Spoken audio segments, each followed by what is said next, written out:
Hello everyone, हमारे YouTube channel garden artist तरुण में आपका बहुत बहुत स्वागत है।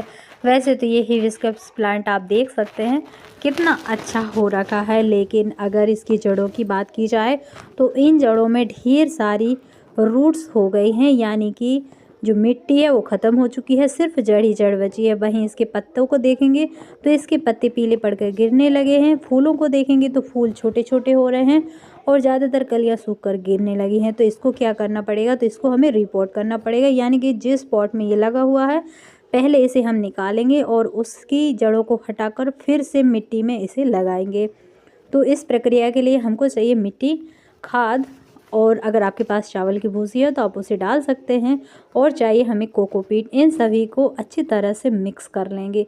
मिक्स करने से क्या होता है, कोई भी चीज़ किसी जगह पर ज़्यादा किसी जगह पर कम नहीं होती, यानी बराबर बैलेंस रहती है। तो इसे हम अच्छी तरह से मिला लेंगे। इसके लिए हमें एक ऐसा गमला रखना पड़ेगा जो ज़्यादा बड़ा भी ना हो और ना ही ज़्यादा गहरा हो, यानी इसकी चौड़ाई भी ज़्यादा नहीं होनी चाहिए और ना ही इसकी गहराई ज़्यादा होना चाहिए, क्योंकि हिबिस्कस प्लांट के लिए मीडियम साइज का गमला यानी कि ज़्यादा से ज़्यादा 12 से 14 इंच का ही गमला पर्याप्त रहता है। ऐसा इसलिए क्योंकि इसकी जड़ों में अच्छी तरह से धूप लगना चाहिए, और जैसे ही जड़ ज़्यादा बढ़ जाती है तो हम उसे रिपोर्ट कर सकते हैं। वही मैं कर रही हूँ, मैं रिपोर्ट कर रही हूँ।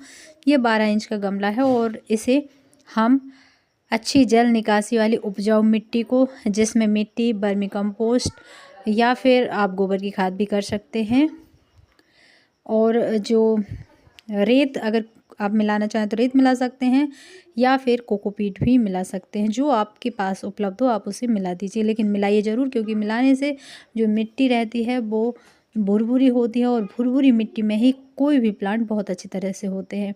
इसके अतिरिक्त हमारे पास जो भी काटने के लिए उपकरण होंगे वो भी चाहिए रहेंगे, क्योंकि जैसे ही हम रिपोर्ट करते हैं तो उससे छोटी छोटी कटाई छटाई कर देते हैं, जिससे प्लांट बहुत ही जल्दी बहुत अच्छी तरह से ग्रोथ पा लेता है। इसके अतिरिक्त हमें चाहिए होगा थोड़ा सा फंगीसाइड। अगर आपके पास फंगीसाइड नहीं है तो आप नॉर्मल हमारे गार्डन में जो भी कीटाणुरोधी प्रोडक्ट है वो डाल सकते हैं। अगर वो भी नहीं है आपके पास तो आप किचन में उपलब्ध हल्दी पाउडर मिक्स कर सकते हैं, इस मिट्टी में भी मिला सकते हैं और इस प्लांट की जड़ पर भी लगा सकते हैं।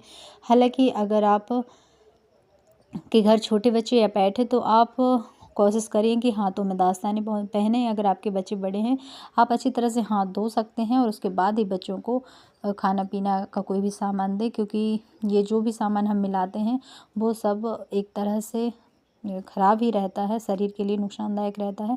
इसलिए जब भी आप इस तरह की कोई चीज़ इस्तेमाल करें तो हाथों को बहुत अच्छी तरह से साबुन या निरमा वगैरह से धो लें।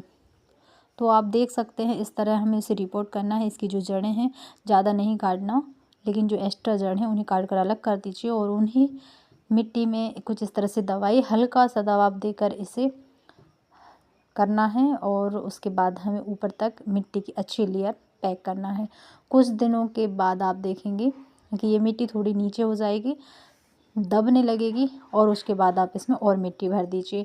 अच्छी तरह से इसमें पानी डाल दीजिए। अगर आप शाम के टाइम अगर रिपोर्ट करते हैं तो आपका प्लांट बहुत अच्छी तरह से जल्दी से रिकवर हो जाएगा, लेकिन अगर सुबह के समय करते हैं तो कोशिश कीजिए कि इसमें धूप बिल्कुल भी ना हो, क्योंकि अगर आप धूप के समय करेंगे तो आपके प्लांट को नुकसान पहुंचने की संभावना 80% ज़्यादा होती है।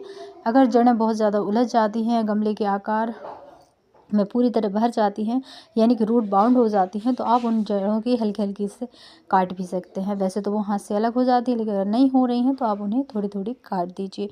इस बात का विशेष तौर पर ध्यान रखें कि जब भी आप प्लांट को ग्रो कर रहे हैं तो प्लांट को नए गमले के बिल्कुल बीचों बीच में रखें।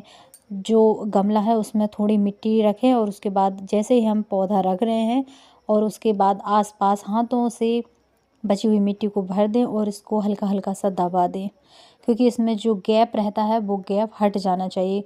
बहुत ही ज़्यादा कस कर ना दबाएं, नहीं तो इससे उसकी जो जड़ होती है वो चिपट जाएंगी, और जड़ें अगर चपेट लग जाती है तो वो जल्दी से ख़राब हो जाती है। इसलिए हल्की हल्की दबाव देना चाहिए ताकि हमारा प्लांट सीधा खड़ा रह सके। इसके बाद इस पौधे को कुछ दिनों के लिए छायादार स्थान पे रखें। पानी बिल्कुल भी ज़्यादा ना डालें, सिर्फ एक बार डालें। इसके बाद अपने आप ही प्लांट की रंगत आपको दिखाई देगी अच्छी, और आप उसे उठाकर धूप में रख देंगे। 2-4 दिनों के बाद आप इसे धूप में रख सकते हैं। अब बात आती है रिपोर्ट करने का। तो सर्दी का मौसम सबसे बेस्ट होता है रिपोर्ट करने के लिए। इस समय आप रिपोर्ट कर दीजिए, कोई टेंशन की बात नहीं, बहुत अच्छी तरह से रिपोर्ट हो जाता है। बहुत गहरा गमला नहीं लेना चाहिए, क्योंकि इससे जो हमारा फूल होता है वो जड़ों के विकास पर ज़्यादा ध्यान देने लगता है और उसमें फल और फूल कम आते हैं। जिस भी प्लांट को आप ग्रो कर रहे हैं, जिस प्लांट को रिपोर्ट कर रहे हैं, तो इस बात का ध्यान रखें कि उसका गमला बहुत गहरा नहीं होना चाहिए, क्योंकि अगर गहरा होगा तो उसकी जो जड़ें हैं वो नीचे की तरफ बढ़ते रहेंगे और ऊपर से फ्लावरिंग कम होती है। इसके अतिरिक्त मिट्टी भी ऐसी होना चाहिए जिसमें बहुत अच्छी तरह से पानी निकल जाए। रिपोर्टिंग के कुछ दिनों बाद कुछ समय तक आपको इसे तेज़ धूप से बचाना है और पानी देते समय इस बात का ध्यान रखना है कि इसकी जड़ों पर डायरेक्ट ठंडा पानी ना जाए। हल्का तापमान पर आधारित पानी ही डालना चाहिए। कुछ लोग क्या करते हैं, रात का भरा हुआ पानी सुबह प्लांट्स में देते हैं, इससे प्लांट बहुत जल्दी ख़राब होने की कगार पर पहुंच जाते हैं। तो ये थी हिबिस्कस प्लांट को रिपोर्ट करने की छोटी और हमारी महत्वपूर्ण वीडियो। आपको हमारी वीडियो कैसी लगी और हम अपनी बात आप तक पहुंचाने में कितने सफल रहे, ये बात आप हमें कमेंट करके ज़रूर बताएं। फिर किसी नई वीडियो में किसी नए टॉपिक के साथ, तब तक के लिए नमस्कार। स्वस्थ रहें, खुश रहें, मस्त रहें और अगर वीडियो अच्छी लगती है तो कमेंट बॉक्स में जाकर ज़रूर बताएं। Thanks for watching.